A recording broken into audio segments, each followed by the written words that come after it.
Hello friends! One of the most irritating things about old Nintendo consoles are the short controller cables. The Super Famicom controller's less than a meter long cable feels like a cruel joke. The Nintendo 64 controller has about twice as long cable, but it's still too short for my living room. But where we're going, we don't need cables. As the title says, today we're looking at RetroTime N64 Blue Retro Controller Receiver. I bought this device with my own money from 8-Bit Mods, and this is not a sponsored video. The receiver is based on open source Blue Retro project. That means it has amazing compatibility and possible updates from the community in the future. Here's a sampling of different controllers I was able to use with the receiver. I didn't really have many issues with any of the controllers you can see on the screen. Well, except for one, but you'll find out later.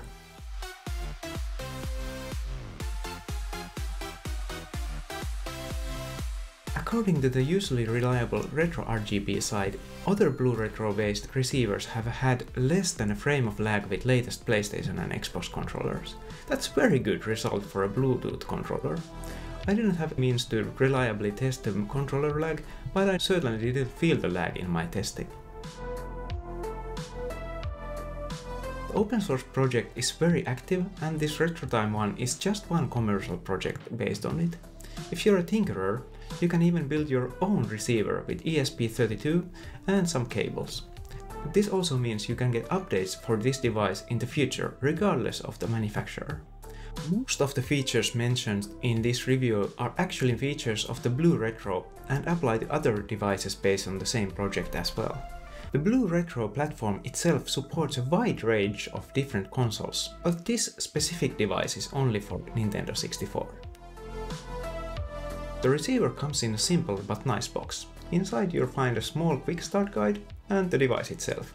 On the website they are still displaying images of a 3D printed prototype unit, but the actual product has a professional injection molded case. The receiver makes a snug connection to the controller port and looks like something Nintendo could have made themselves.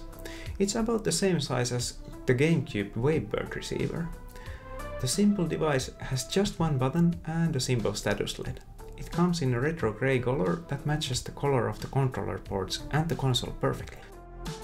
Basic usage of the receiver is very simple. When you first connect it and turn on the console, the receiver is immediately ready to connect to your controller. So just hit the sync button on your controller and they should connect in just a few seconds. Then you're ready to play. More on syncing the controllers a bit later. As you probably know, the Nintendo 64 controller is quite unlike any other controller in the world. If you want the simplest and most authentic experience, you can use the Switch Online Nintendo 64 controllers. I had no trouble connecting them and all of the buttons work just as expected. To be honest, I would have been content with support for only this controller, but as you saw, you can connect so many more devices. But how does a PlayStation or Xbox controller map to N64? Let's find out with some example games. Starting simple with Mario 64 and the Xbox controller.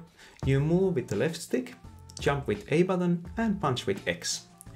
Ducking and long jumping is done with either trigger, and Lakitu's camera moves with the right stick.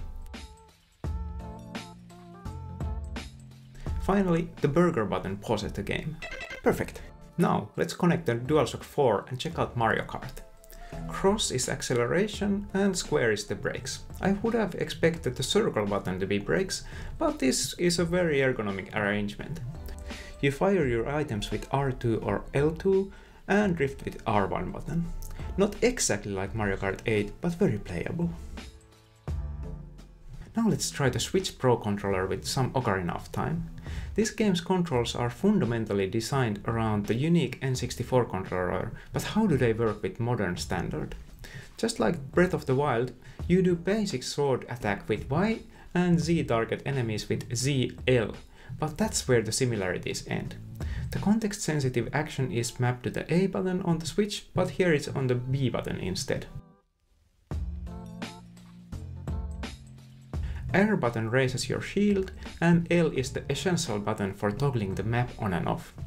On the original controller, you assign your numerous items on the yellow C buttons, but here that's a bit more complicated. The left and bottom items are comfortably mapped to Y and B, but the rest of the items are on the right stick. How do you play the ocarina? With the right stick and the B button. That's pretty handy.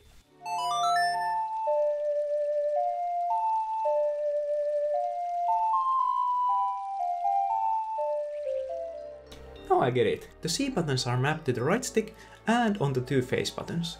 If you have a look at other controllers next to the N64 controller, you can see it's the same arrangement. See how A and B are on the left and the two C buttons are on the right.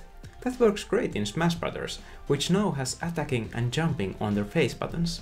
The Z button is mapped to both R and L2, so firing a weapon in GoldenEye is where you accept from modern shooters, but also where you expect to use items in Mario Kart.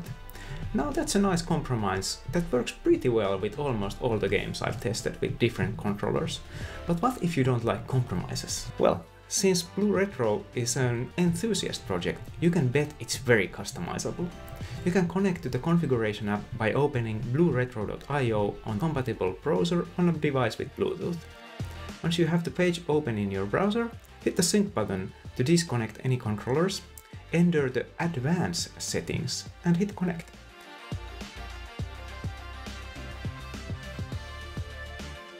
Once connected, it's easy to feel pretty overwhelmed. To make things easier, select the controller you're using in the SRC label menu and N64 and the DST label. Now you can see what's available for your controller and Nintendo 64 instead of the Blue Retro internal names for different inputs and outputs. With the default settings, Pokémon Puzzle League works pretty fine, but to raise the blocks you have to use the tiny ZR and CL buttons. Let's fix that. First, we'll set the SRC label as Switch SNES and then DST to N64. Now we can see that L and R are mapped to Z and the minuscule ZR and CL are mapped to R and L. We'll swap those, hit save and boom! Now the field raises from R and L.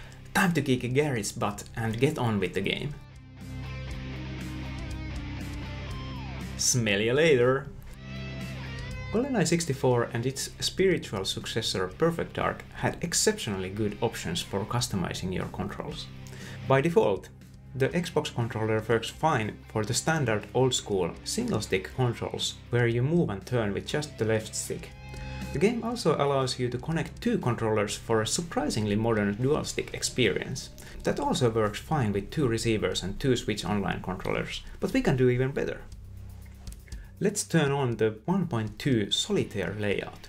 We're almost there, but movement is still on the right stick and aiming is on the left. I guess you could get used to this, but switching the sticks on the configuration app is simple enough. While we're at it, let's also map the L button to the left trigger. Now the layout is very close to modern Halo or Call of Duty games. This works absolutely fantastic, and I ended up playing a good chunk of the campaign when I was just planning to try out the adapter. But you know what? We can go even further. Blue Retro doesn't just support game controllers, it even supports keyboards and mice. I managed to set up a pretty decent layout to play mouse-only StarCraft 64. I needed to check the sensitivity on both my mouse and Blue Retro config way up to make the cursor move, but it behaved accurately enough for StarCraft. The default layout was not well suited, but I completed the tutorial with this modified layout. It was still pretty clumsy since I couldn't fit all of the buttons on the mouse. Only if we could have keyboard and mouse connected at the same time. Well, speaking of keyboards, they worked with no issues. Unfortunately, I don't really know any N64 games I'd really want to play keyboard only. But pretty much every key is mappable, so you're covered if keyboard is your thing. But what's really cool is that you can connect multiple devices to a single receiver. For example, a keyboard and a mouse. With that setup, I'm sure you're thinking of the many shooters on N64. GoldenEye was playable with a setup like this, but I had a lot of issues with adjusting the mouse sensitivity. Aiming from hip worked relatively well, especially with GoldenEye's generous aim assist, but for example the menu cursor was going all over the place and sniping was pretty useless. Still, I think this could give you an edge in your super serious GoldenEye X esports tournament. StarCraft was also much more playable with keyboard and mouse, but I think I still stick to the PC version. To be completely honest, the mouse was the only device I had issues with. Buttons worked fine, but I couldn't find a good sensitivity and curve settings. I'm sure it can be improved with future updates, but as of now I'd consider it fun bonus and not the reason to buy the device. While we still have the configuration open, let's explore some of the other options available here. The Nintendo 64 controller famously had an expansion slot on the bottom, and perhaps the most popular expansion was the Rumble Pack. Blue Retro supports Rumble, you just have to enable it here in the settings and hit save. Once enabled, it worked just as expected in all the games with Rumble support, even with the Switch Online controller. Another supported expansion is the memory card, officially known as the Controller Pack. What a weird name. I think Memory Pack would have made much more sense to me. Unlike the PlayStation memory card, an N64 controller pack was an essential accessory for a Nintendo 64 gamer. Most games save their data on the game pack and only use the memory card for special cases. For example, Mario Kart 64 only saves your time trial ghosts on the memory card, and Perfect Dark allows you to take your multiplayer profile to your friend's house. Still, the memory card has its uses, and the originals are getting pretty rare, so it's a nice feature to have.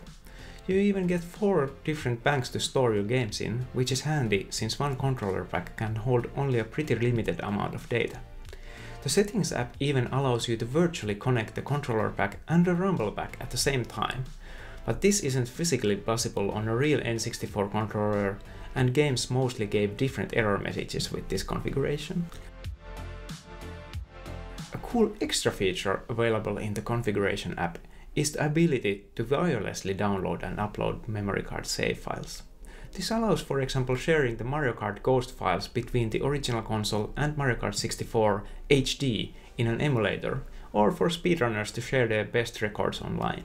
The MPK format was immediately recognized by the Project 64 emulator, for example. This is by far not the first tool to allow backing up controller packs, but it's very handy nonetheless. Final option in the Settings app is over-the-air updates for the receiver. Future updates can bring support for new controllers or even new features. Even if the advanced settings may seem intimidating, I recommend checking it out and seeing what's available. If you get the configuration all messed up, you can always hold the sync button for 10 seconds to do a factory reset. Other receivers I've used, such as the 8-bit Do ones, can usually be synced with just a single controller. This RetroTime one instead doesn't seem to have any issues remembering multiple controllers. If one controller is currently connected, hit the sync button to turn it off. When no controllers are connected, you can press the sync button on another controller to connect them. Next time you want to play, just turn on whichever controller you want to use and it should pick up in a few seconds. This has been working quite reliably in my testing, but my Xbox Series controller has been a bit fiddly when jumping between the Steam Deck and the N64. I also had some minor connectivity issues when I had obstacles between the receiver and the controller. And as always, jumping between Bluetooth devices can be a bit delicate, but nothing randomly pressing the sync buttons or reboots couldn't fix. The manufacturer says a good condition N64 power supply should be able to drive 4 receivers at the same time, but they can't promise it since your power supply might have silently deteriorated over time. I don't recommend hot plugging the receiver either. That was a pretty reliable way to make my N64 crash. Well, that was a long review that could have been summed up as excellent Bluetooth adapter that also works as my memory card. As you can probably tell, I'm very happy with my purchase. I think the €30 price point is quite fair for what you'll get. Really, the only minor complaint I have is the relatively confusing config app.